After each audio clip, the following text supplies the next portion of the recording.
All right, vid number 2. Number 1, number 2. Number 2. Wolfstreet.com, Wolf Richter. 2 issues. Again, this is most of what I talk about, as if you didn't already pick up on this or not, is about major bad problems coming to us via economy, financial side of things. And I don't know if any of us knows precisely how it's going to play out, but we do know it's not going to play out in a nice way. I can't find a single reason or way that I could really say, oh, that could be fixed by doing this, or that could be. Well, you can fix those things. Would it be the equivalent of me telling you, oh, you want to fix that boat of yours? Yeah, bring it over here. And you bring me a boat with 14,000 holes in it, and if I touch it anywhere, it's going to crumble. Yeah, I got to fix. Son or daughter, whatever you got, son or daughter. Son, give me that blowtorch real quick. Thanks. Let me just set this. Everybody stand back. Let me just set this thing on fire. Let it implode on itself. Okay, it's fixed. Well, so you fixed the problem. But what was the fixing? You destroyed the boat. Right? So the debt has to be destroyed. The derivatives have to be destroyed. The fake market system, where the United States has the pleasure of rigging everything. We get to rig commodity prices. We rig, oil, gold, silver, food, wheat, corn, all of it. It's all commodities, all traded with pieces of paper. The rest of the world's not going to stand by when all this goes down and say, you know what, let's let the United States keep doing this. Let's let them set the price of corn today where it hurts us. Let's let them set the price of wheat today and we're a wheat exporter where it hurts us. How about oil producing nation? Yeah, we produce oil. Let's let the U.S. set it on their rigged exchanges, again, the COMEX market. So, unfortunately for some people, if you come to my channel looking for feel good, happy days, it's not the right channel. I want it to be there. I want one day for me to come out and be able to do that. Hey, America was made great again. Donald Trump did it. Oh my goodness, he wiped away the debt, the derivatives. Somehow all these countries agreed to something where we didn't have to feel any financial pain and we just started over, and wow. But that has never, listen to me, never, ever, ever happened in the history of this planet. So should we but things have changed and technology has changed, Joe. The good guys are winning, perhaps, the people like the Trump. Okay. But those good guys aren't in charge of the banking system right now, or the derivatives. And even if they were, they took over from the bad guys, if you will. And now they have a time bomb in their hand, and hot potato, what do we do with this thing? Oh my God, when's it going to go? Is it going to go off in our time? Oh my gosh. Oh yeah, it's going to go off in your time. So, haven't really spoken about Mexico as far as debt, liquidity problems. Wolf Richter has got an article here. Actually, John Quijones, Quijones, actually. At 49% of GDP, Mexico's public debt may seem pretty low by today's inflated standards. And I'll be the first to tell you that yes, it is. I didn't know there was a freaking country on the face of the earth that wasn't already at 100% at least of debt to GDP. But for whatever reason, Mexico, 49%. It's a mere fraction of the debt loads amassed by bigger, richer economies such as Japan, 229% of GDP, Italy, 133%, and the United States, 104%. But when it comes to debt, everything is relative, especially if you don't enjoy the benefits that come with having a reserve currency denominated printing press like the U.S. In Mexico's case, it's not so much the size of the debt that matters, it's the rate of its growth. In the year 2000, the country had a perfectly manageable debt load of roughly 20% of GDP. Today, it is 2.5 times that big. Last year alone, the Mexican state issued a grand total of $20.31 billion in new debt, the largest amount, by the way, since 1995, the year immediately after the tequila crisis. Was it like a tulip bubble? What the hell was that? I don't even recall that. What the hell was the tequila crisis? When the country needed an international bailout to rescue its entire banking system from collapse. The money it received also helped repay a number of giant Wall Street investment banks, there we go, that had gone all in on Mexican assets. Imagine that. So that's why he needed the bailout, to give the bankers a bailout back in 1995. So that means the savings and loan crisis of the 1980s, banker bailout. This thing with 1995 Mexico, banker bailout. 2008, huge banker bailout. Boy, sure pays to be a bank, doesn't it? There are plenty of reasons behind Mexico's current debt issues. Top of the list is the dramatic reversal of fortunes of the country's shrinking oil giant Petróleos Mexicanos, a.k.a. Pemex, which until a few years ago provided as much as 1/3 of the Mexican government's national budget. After decades of bad management, lack of vision, negligence, abuse, and in many cases corruption, in the words of Mexico's Business Coordinating Council, Pemex is now bleeding losses and buckling under $100 billion of debt. If Pemex is unable to service its debts, Mexico's government will have to step in again. The problem here is that Mexico's government is also struggling to rein in its own debt addiction, with some states already on the verge of bankruptcy. One state governor, Javier Duarte of Veracruz, did so much fiduciary damage during his mandate that he's now on the run after allegedly misappropriating vast sums of public funds. Another reason why Mexico's debt keeps growing stems from its 1994 rescue of its banking sector and international bondholders, of course. The debt the government took on was supposed to have been liquidated within 20 years. But it has continued to grow instead. Thanks to the wonders of compound interest, the debt is now worth $44 billion US dollars, 35% higher than it was in the year 2000. Despite the fact that Mexico has already paid tens of billions of dollars to banks, international financial institutions. Again, gotta love compound interest. Gotta love being able to print a dollar, and on that dollar is attached interest that's not printed. So you got to get more money to pay off the first dollar. I got to borrow more and print another dollar. Now there's $2 printed, both have interest on them. How does that end? Stick around for a little while longer. I think we're all about to find out. Globally, by the way. Mexico's top auditor, the Federal Audit Office, just came out with a bombshell report showing that a staggering 73%, or 72.9 to be honest with you, 73% of the new debt Mexico's government issues today is used to repay the principal, repay the principal on its maturing old debt, while 13.9% goes towards servicing the interest payments.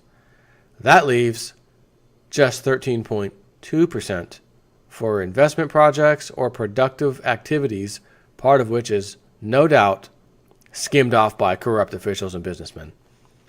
The debt continues to grow at a much faster rate than Mexico's economy, whose growth is forecast to slow this year to 1.5%, compared to last year's 2.4%. To make matters worse, much of Mexico's new debt is in foreign-denominated currencies. Between 2015 and 2016 alone, the total amount of euro and dollar-denominated debt it issued rose by 46.2%. Mexico is not the only emerging market that has developed an unhealthy appetite for foreign currency-denominated debt. In the first 2 months of 2017, emerging markets issued over $100 billion in USD and euro bonds, beating a previous record set for the same period in 2014. The main reason for the latest spike is the lower cost of issuing debt in the wake of the U.S. elections, with yields on emerging market bonds falling by an average of 50 basis points, which would be about 0.5%. But that is not likely to last, especially with the Federal Reserve expected to raise rates in the coming months. And we may find out around the 15th or so this month, it might be time. Along with the debt ceiling fight, we may hear also that, Federal Reserve is going to raise rates. However, the prospect of rising rates will, much like last orders at the bar, has merely intensified the thirst for dollar-denominated debt. Quote, the yields are attractive and the outlook for rates and bear market risk are pushing issuers to evaluate funding earlier this year, said Samad Sirohi, the director of debt capital markets for Central and Eastern Europe, the Middle East, and Africa for Citigroup, the bank that's organized most of the bond sales for the region this year. Yield-starved investors, after years of central bank-imposed financial repression, can't resist the higher yields of riskier markets for now, offering almost double the 2.5% of the 10-year Treasury yield and many multiples of the 0.335% of Germany's 10-year yield. Emerging market debt funds have reported $7.4 billion of inflows so far this year, surpassing the combined flows into U.S. junk bonds and loans during that same period. But if emerging market currencies fall against the dollar and the euro, which they have, the cost of servicing dollar and euro denominated debt is going to rise. And that's when the strains will begin to show. In Mexico, foreign investors hold around $100 billion of the country's local currency government debt, the most for any emerging market economy. That's almost 20 times what it was 20 years ago. They also hold billions of euros worth of corporate bonds, which are also showing signs of strain, prompting some Mexican business leaders to call for new programs to be implemented before the situation causes a large-scale crisis among Mexican companies. Got a sneaky suspicion that that's exactly what's going to happen. Large-scale crisis will be on the horizon quicker before they could do anything. The most ominous sign yet came last week when Bloomberg reported sources saying that the Bank of Mexico, or Banxico as it is referred to, had sought a swap line from the Federal Reserve in case of liquidity problems, which immediately triggered furious denials from Banxico. Quote, I can say clearly and unequivocally that we are not in the process of asking for any credit line from any authority, said the central bank's governor, Augustus had only saved some room for later, who has postponed by 6 months his departure from the bank, initially scheduled for May. If the allegations are true, they imply that Mexico's government and or corporations are beginning to feel the early pangs of a dollar shortage. One thing is resoundingly clear. The Mexican government needs to get a handle on its debt situation. And if I'm a betting man, or maybe not even a betting man, if I'm just someone who lives, eats, sleeps, and breathes this stuff and reports it every day on YouTube, got a sneaky suspicion that the Mexican government's not going to get a handle on its debt situation. Is there any country out there that has? Actually, the answer is yes, there is.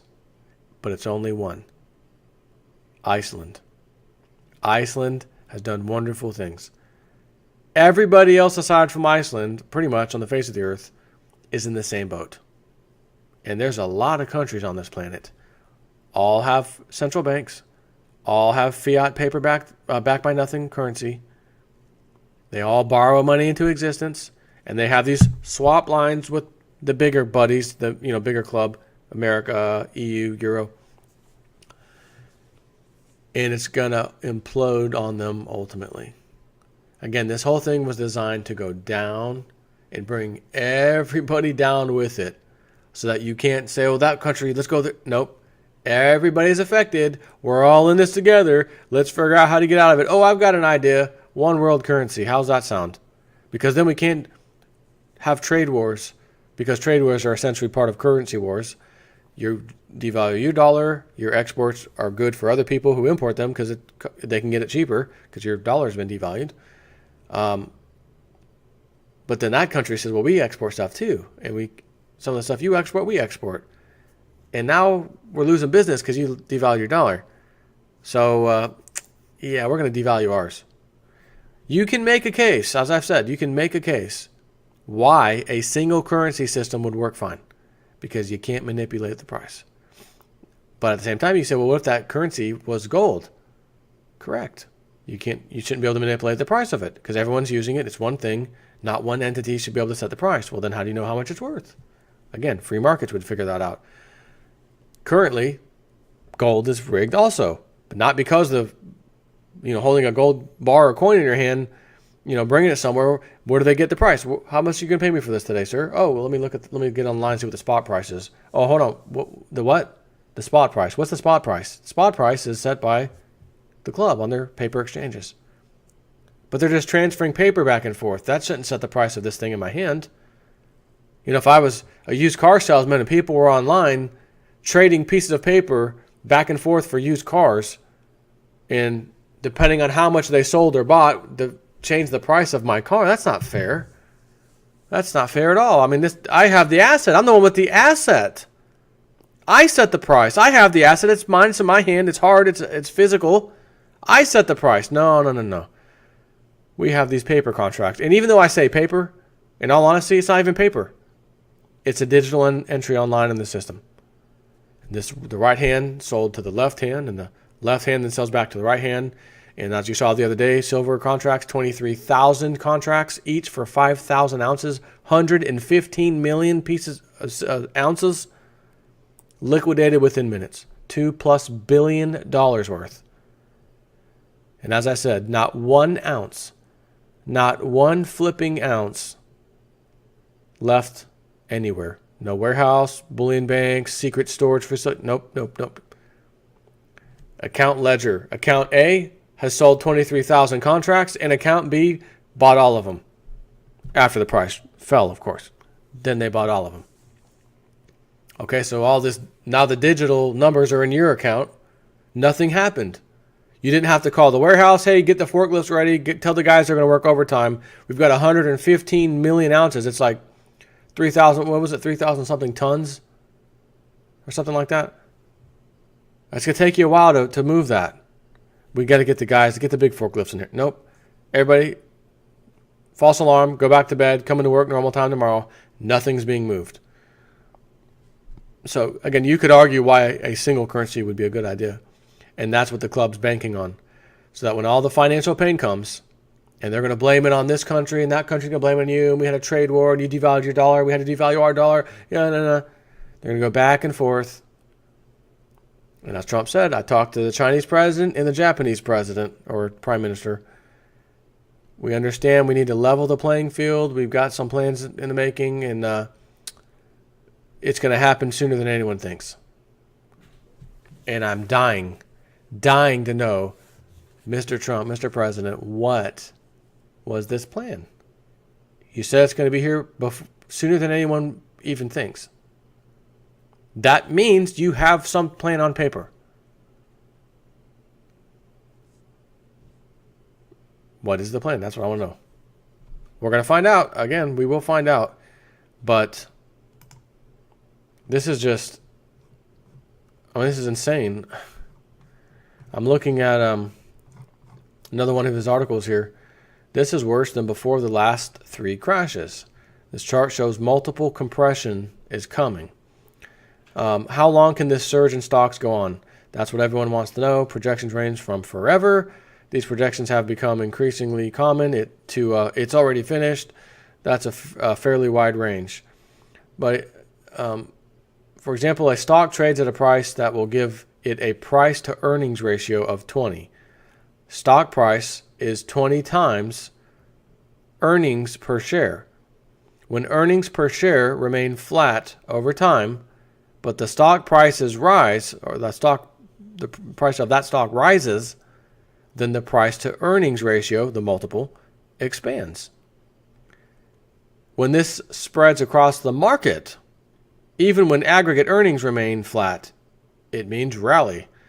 And earnings have been flat since 2011.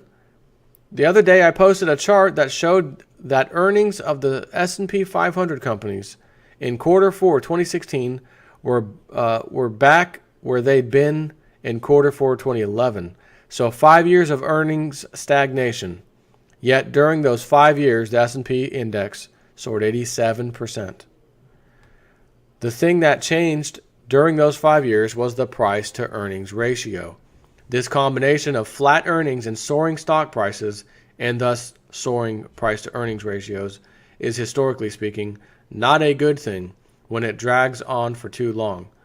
This chart shows the S&P price to earnings ratio on every January 1st of the year. This aggregate price to earnings ratio has nearly doubled from 14.9 on January 1st, 2012 to 26.7 on March 3rd, 2017. Flat earnings, no problem. But wait, the problem for stocks is the inevitable multiple compression. Multiple expansion and compression go in cycles, like boom and bust cycles invariably. Multiple compression with flat earnings means sell-off. And when this combines with an earnings decline, the sell-off turns into much worse. It happens with regularity. This chart by John Alexander at Macro Charting tracks the percentage increase and decrease of the price-to-earning ratios, so multiple expansion and compression going back to 1979. I'm going to open this up. I marked the 4 record periods of multiple expansions in months.